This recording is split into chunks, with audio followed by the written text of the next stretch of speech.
People are just drifting into this town after walking through the early hours of the morning. They're busy finding somewhere to sleep, finding food, somewhere to repair their feet, and maybe, if they're lucky, a shower. Most of them are blissfully unaware of what President Trump has been threatening. But with an eye on the midterms and shoring up his core support, President Trump has said another 5,000 troops will be sent to the border with Mexico to deal with the arrival of the so-called migrant caravan. But that crossing is still 900 miles away and many weeks for these families on the move. Getting there, let alone starting a new life in America, remains a distant dream. Now, we've spent the last few days with the caravan on the road from Chiapas to here in Oaxaca, and this is what we saw. He may be carrying Mexico's flag, but he's only passing through. In his socks and sandals, he's already walked 14 days. ¿De dónde eres, hermano? Honduras. ¿De qué parte? De San Pedro. San Pedro. Sí, San Pedro Sula. Sí. ¿Y hasta dónde vas? Pues vamos luchando hasta llegar a Estados Unidos. Just a bit further down the road, there are locals waiting with water and pickups to help them over the last few miles. They scramble aboard anything with wheels. The federal police stand casually by as the caravan rolls into another town, the latest milestone on its epic journey to the US border. Por la nueva política que ha tomado Trump en contra de los inmigrantes. Entonces, de un 100% creo yo que por lo menos tenemos un 30% de posibilidades de entrar a Estados Unidos. Jose Camacho is making his 11th run back into town. He's a local whose truck is normally full of mangoes, bound for America. Today, it's people instead. Necesito ir allá y preguntarle por qué deja entrar la fruta. Entra el mango, el plátano, la sandía, la papaya, el aguacate, el melón, todo entra. ¿Por qué a la gente no? As they climb from Jose's truck, people must find shelter for the night. On the walk-in, Jonathan tells me he's already been deported once from the United States and knows he'll likely be again. But says he's going back regardless, this time with his wife and 2 children. Do you want your kids to grow up in America? Is that what this is about? Yes, I really do want them to grow up in America, yeah. Why? What makes America such a good place? Because the education and they might have a probability to have a better future, and they'll be more safe. President Trump says that the people who are coming in the caravan are dangerous, that they are coming to commit crime in the US, that they're maybe terrorists from the Middle East. What do you say to that? I really don't know if dangerous people come over to the caravan. Moving forward, yeah, it's been really nice. Yeah, people has been gentle, yeah, and helpful. Many families with children come to the cultural centre where they at least have a roof over their heads and a floor to sleep on. Amid the drying clothes, bags of belongings and sleeping adults, 1-year-old Elvin Aaron has chosen this place to do something momentous. Perhaps influenced by all that walking, he's taking his first steps. His mother Erica is 18. She says this is a journey they'd been considering a long time, and when the opportunity arose, they took it. Oímos por las noticias que estaba juntando una caravana en la terminal de San Pedro, entonces nosotros nos decidimos unirlos a eso. Espero cruzar con la caravana, junto con la gente, no los vamos a separar. Y Dios los abrirá puertas, yo estoy segura. Over and over, people tell us the reason they're travelling with the caravan is that there's safety in numbers. Like Erica, most joined spontaneously when they heard it was happening, leaving with only what they could carry. En Honduras hay un problema, que den permiso en Estados Unidos o no den permiso, la gente migra por los problemas que hay en nuestro país. Hay mucha gente que vienen huyendo, porque en Honduras si hay 50, 60 muertos diarios son poquitos. Step outside and in the central square you can see what that exodus looks like. What's immediately obvious is the level of exhaustion and the heat. volunteers give out water and food. Medical students run checks. And nuns cloistered in the bandstand repair the feet of their pilgrims. In the church, mothers and children lie under sheets alongside an enshrouded Jesus. Others sprawl under the pews. The ill and weak find sanctuary here. Travelling with her 3 daughters, Bianca is struggling. All 4 of them are sick. Muy cansado, muy triste. She says they've no choice but to go on. Outside, we follow Merlin, wizarding away an armful of bottles. He's been designated water boy for his group. Pues bien, gracias a Dios. Ha sido un poco difícil, pero la he echado ganas.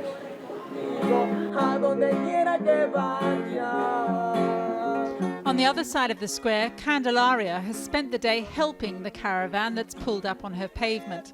But she says not everyone in the town feels they deserve it. Mucha gente cerró sus negocios, no salió, no ayuda. Sí, la verdad que sí, no todos pensamos igual. People bed down for their first night in Oaxaca, but they've only a few hours before the walk begins again. And in that caravan, you have some very bad people. You have some very bad people. And we can't let that happen to our country. And look, that is an assault on our country. That's an assault. Having set off at 3 a.m, the caravan moves in small groups toward the next town 30 miles away. Most of the men walking, the women and children in whatever trucks are available, inching toward America. Others hitch a ride as best they can.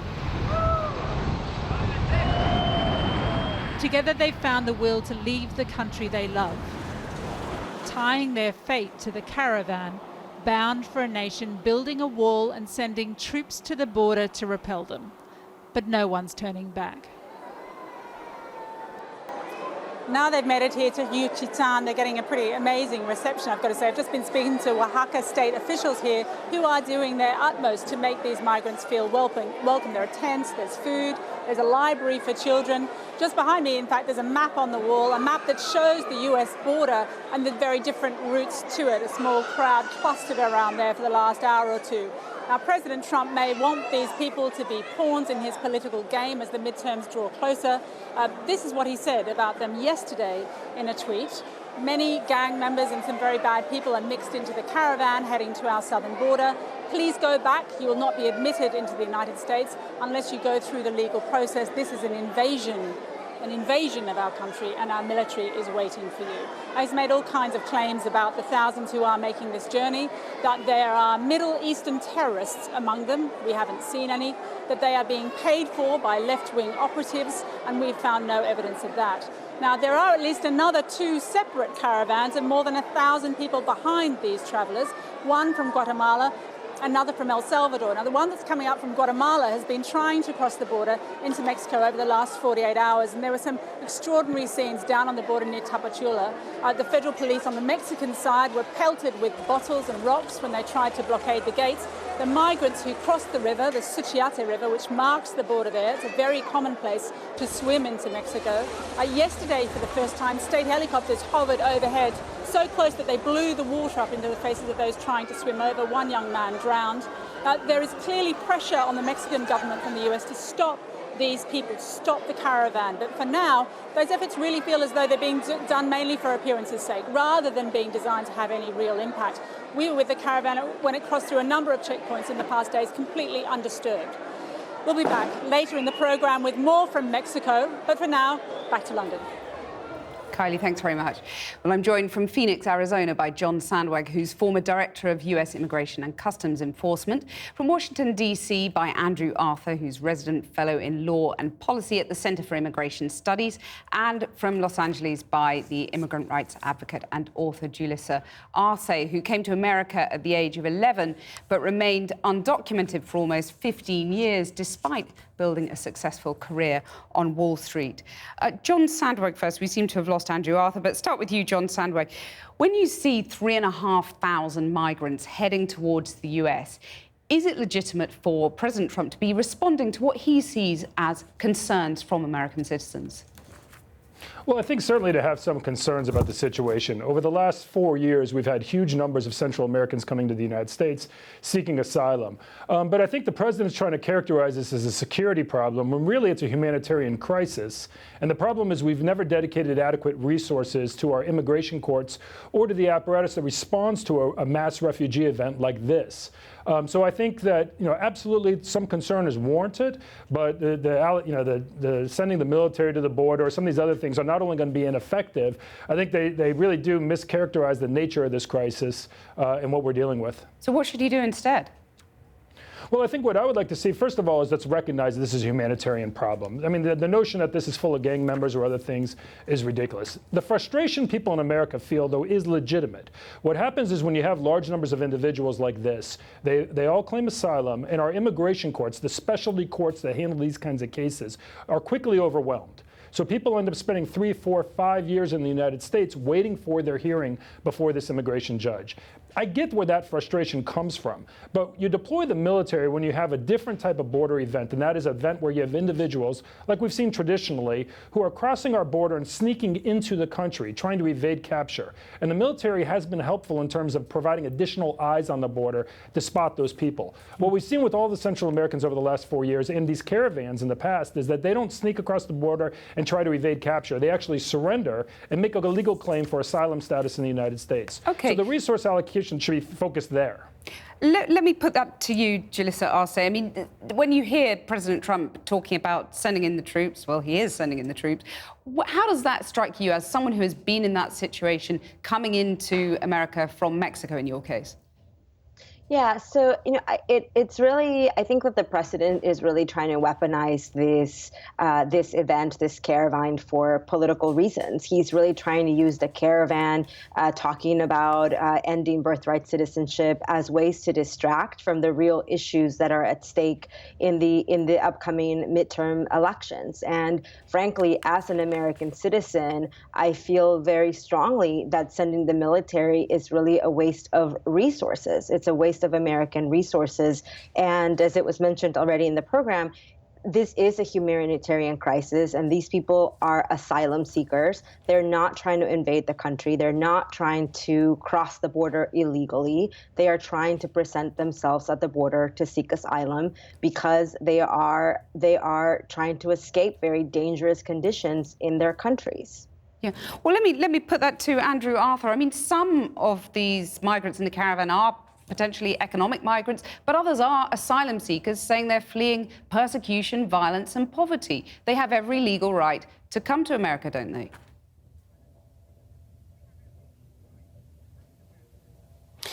They have the right to come to America in order to seek asylum. However, a survey that was done recently in Honduras found that about 11.3%, I think it was, or just higher than that, of the individuals who wanted to come to America because they were actually afraid of the violence. The vast majority of the rest of them were economic migrants who were seeking better economic conditions and, perhaps more safety. But the fact is, U.S. immigration law doesn't allow for asylum to individuals who fear generalized conditions of disorder.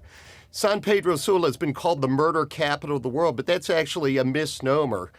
A Mexican government study determined that San Pedro Sula was about the 26th most deadly city in the Americas. By way of comparison, my hometown of Baltimore, Maryland is the 21st most deadly city in the Americas. St. Louis, Missouri is the 13th most deadly city in the Americas. Okay, well, let me get coming to the United States in order to seek better economic conditions is not actually a reason for asylum. Let me get Julissa Arce to respond to that. A lot of the people in the caravan are coming here for purely economic reasons. It's not about seeking asylum. No, I don't think that that's correct. I mean, if you talk to the people who are actually part of the caravan and you speak to them, they will tell you that they are afraid for their children, that they do want to give their children a better life, and that does include wanting a place where their kids can grow up safely, where their kids can go to school without being afraid that the gang members are going to try to recruit them into their gangs, and if they don't join the gangs, then they threaten them with even death. So those are the real stories that we're hearing from people on the caravan, and they are asylum seekers. And I think at the very least, what we can do is to let them present their case for asylum. John Sandweg, what is the humane response to this? Well, whether they're coming here because they're scared of violence or just pure out of economic necessity, the reality is unless and until we restore hope in those Central American countries, they're going to continue to come. So we can sit here and debate, and the president can send the military, but the real focus needs to be in Central America, providing some financial assistance, providing law enforcement assistance to quell the violence, and restore hope in those countries and deter these people from coming in the first place. Well, Andrew Arthur, President Trump cut aid to countries like Guatemala and Honduras. So, I mean, he should really address that closer to home, shouldn't he?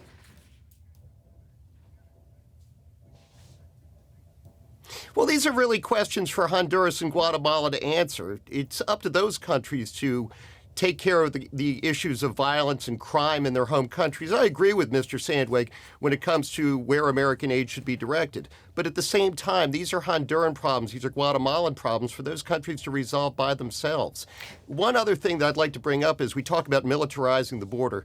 The troops that are being sent down there aren't actually going to be able to enforce the law. They're not going to be, having guns on the border. They're providing logistical support to our Border Patrol agents who are along the border and to the inspectors at the ports of entry that these individuals are going to be coming to. Okay, John Sandweg, Andrew Arthur and Julissa Arce, thank you all very much for joining us.